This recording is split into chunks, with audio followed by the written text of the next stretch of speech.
Olá, meninas, tudo bem com vocês? Eu espero que vocês estejam muito bem, né? Graças a Deus. Estamos aqui próximas. Queria estar dentro da sala de aula, mas em virtude ao decreto, para respeitar também a questão da saúde nossa, estaremos nesse encontro por meio de videoaulas. Eu espero que vocês gostem bastante e falo para vocês anotarem todas as informações desse vídeo. Durante o vídeo terão questões, né, algumas questões para ser respondida nos comentários do vídeo. Então fica ligadinho em todas as informações que vão contar muito, tá bom? Para nós interagir e absorver mais esse conteúdo.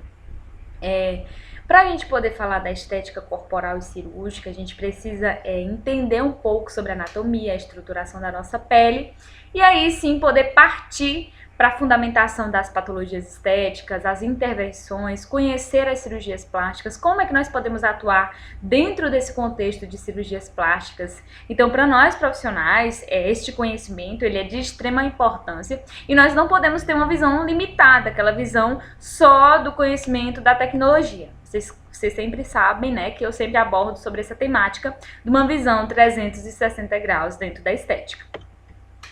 Então, para nós podermos falar um pouco, né, e futuramente nós estaremos falando sobre patologias estéticas, eu preciso relembrar da estruturação da nossa pele. Então, a nossa pele é o maior órgão do corpo humano, ela faz a defesa, né, contra os agentes externos, com o meio interno, ele também evita a entrada, né, dos micro-organismos e também da água. Já pensou se nós fôssemos igual esponja, quando eu entro dentro da água, absorvesse? Então, graças a esse mecanismo de extrema importância, a nossa pele desempenha esse fator de proteção. Outro fator importantíssimo é a proteção contra a radiação ultravioleta. Então, nós temos também esse fator de extrema importância dentro do nosso organismo, dentro da nossa pele. E ela é extremamente importante e é o campo de prática do esteticista. Então, nossa pele, ela se divide em 3 camadas. Nós temos a primeira camada, que é a epiderme, temos a nossa segunda camada, conhecida como derme, e a última camada, que é a hipoderme. Então, vamos descrever mais ou menos as características de cada camada para a gente entender mais um pouco sobre ela. Então, vamos lá. A epiderme. A epiderme, ela é a primeira camada, como a gente apresentou naquela figurinha esquematizada, e dentro de sua constituição, nós temos células especializadas em produzir algumas substâncias de extrema importância. Então, nós temos os queratinócitos que produzem queratina, que são também importantes no contexto de dar esse fator de proteção, enrijecer, resguardar, proteger, é como se fosse o cimento biológico nosso, das nossas células, de fazer essa junção. Nós temos posteriormente os corneócitos, temos as células de Langerhans, que são as células imunológicas que detectam patógenos e fazem a defesa imunológica. E temos o melanócito. O melanócito é responsável por produzir o quê? Melanina, que é o pigmento dado à nossa pele, a coloração dos nossos olhos, a coloração dos nossos cabelos. Então, essa tonalidade é possível ser dada por meio dos nossos melanócitos que produzem a melanina. E aí vai nossa primeira questãozinha que eu preciso que vocês respondam nos comentários, tá bom? Então, você vai colocar lá no comentário qual é a função dos melanócitos, conforme o que foi falado aqui no vídeo. Não quero respostas de internet, de Google não, tá bom? Então, na epiderme nós temos 5 subcamadas, que são as seguintes. Nós sempre contamos de baixo para cima, porque é a estruturação, né, da pele, o sentido da pele, a estruturação. Aqui tá a minha pele, epiderme, então ela se inicia de baixo para cima. Eu tenho aqui a camada basal, apareceu? Eu tenho a camada basal, conhecida como a camada germinativa, que vai estar germinando essas células até elas serem removidas totalmente do nosso organismo. Então, aqui essa camada basal é a primeira camada. Em seguida, eu tenho a camada espinhosa. terceira camada eu tenho a camada granulosa, eu já tenho uma camada sem o núcleo. Percebe que aqui as células ainda possuem núcleo, mas já na camada granulosa eu já tenho células a nuclear, né? Já fizeram o seu processo de maturação, já estão chegando no nível de morte celular, já está morta, né, quer dizer, e aí vai ser removida do nosso organismo. Em seguida, eu tenho a camada lúcida. Essa camada, ela é comum por fazer parte, né, mas em regiões que tem atrito, por exemplo, meu cotovelo, minhas mãos, os joelhos, os pés, são as regiões que nós temos constituição dessa camada com mais abundância por conta do atrito. E a camada córnea, que é o último estrato, né, a camada córnea. Aqui eu já tenho células já totalmente sem vidas, elas estão sem núcleo e vão ser removidas do nosso organismo conforme o processo fisiológico do nosso organismo de renovação tecidual. Ficou claro? Então vamos entender um pouquinho mais sobre a derme. Entendemos sobre a epiderme, agora vamos para a derme, a segunda camada da nossa pele. Então, a derme, ela se divide em duas camadas, né, que é derme papilar e derme reticular. Ela tem como uma das suas funções nutrir a epiderme, porque diferente da derme, a epiderme não tem presença de vasos sanguíneos, ela é nutrida por meio dos capilares sanguíneos que ficam na epiderme, fazem a junção com a nossa derme. A nossa derme, ela é riquíssima em o quê? Terminações nervosas, capilares sanguíneos, veias, capilares linfáticos, diferente totalmente da nossa epiderme.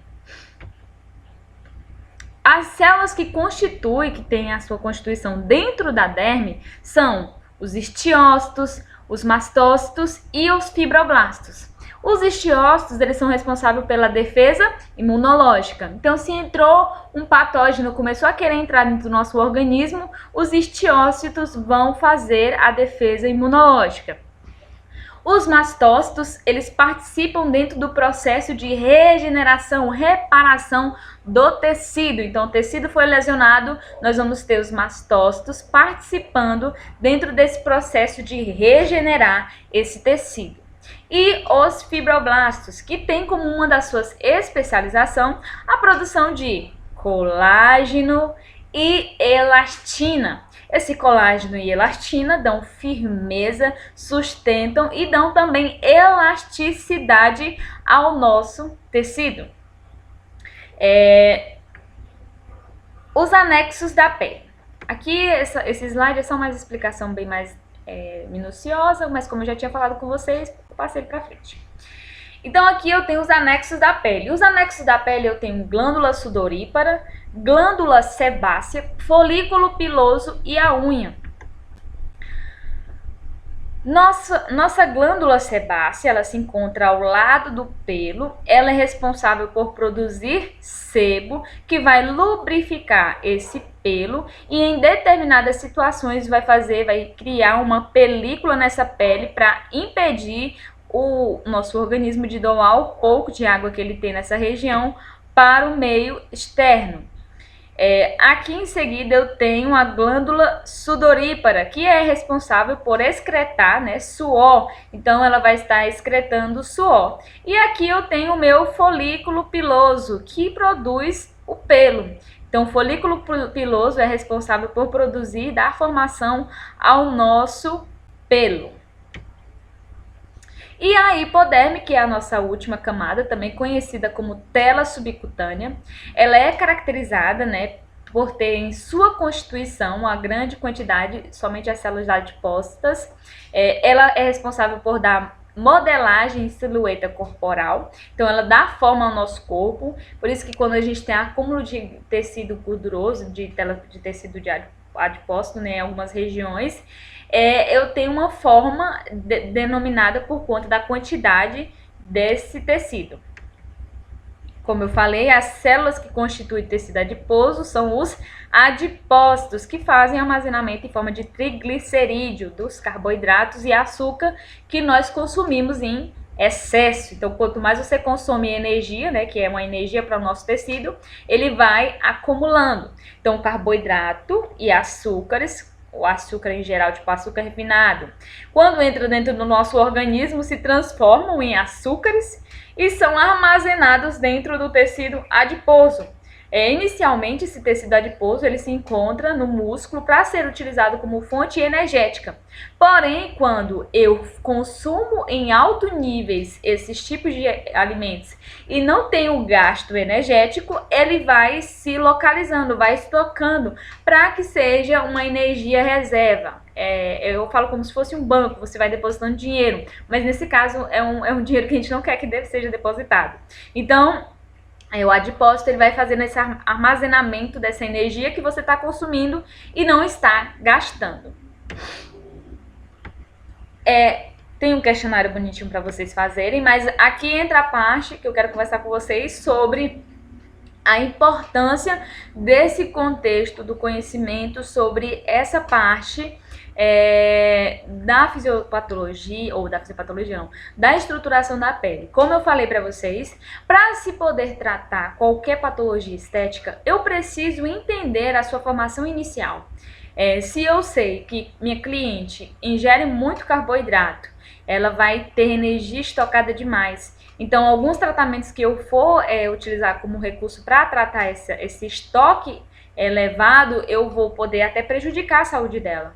Então, eu preciso ter conhecimento, base de conhecimento sobre como acontece a patologia, mas principalmente onde e como é essa estrutura. Então, minha pele, meu organismo, ele funciona de uma maneira. Porém, quando eu começo a possuir hábitos incorretos, eu vou alterando a funcionalidade desse sistema.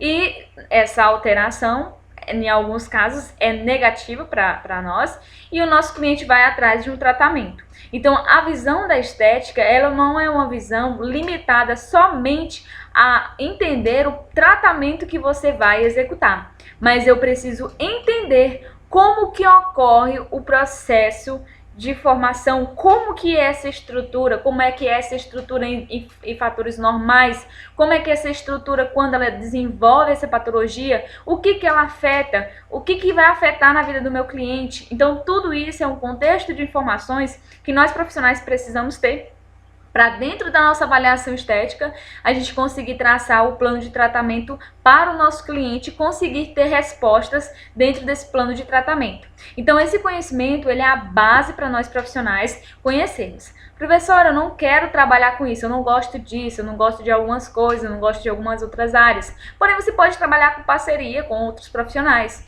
Então, você como profissional, você precisa ter domínio daquilo que outras pessoas vão querer executar no seu espaço. Então, já pensou, se você não entende disso, como é que você vai contratar alguém para trabalhar para você?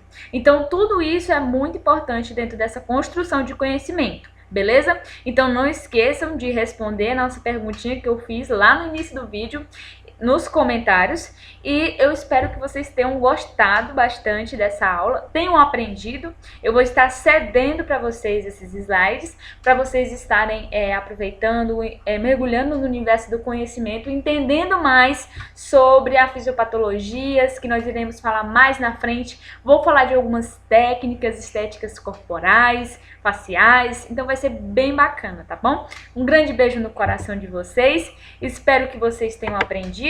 Anotem todas as informações dentro desse vídeo no seu caderninho e mergulhe no universo do conhecimento. E detalhe, não esquece de ir lá no nosso Instagram da turma de vocês para interagir, porque eu vou estar falando com vocês sobre essa temática, tá bom? Um grande beijo e até a próxima, se Deus quiser!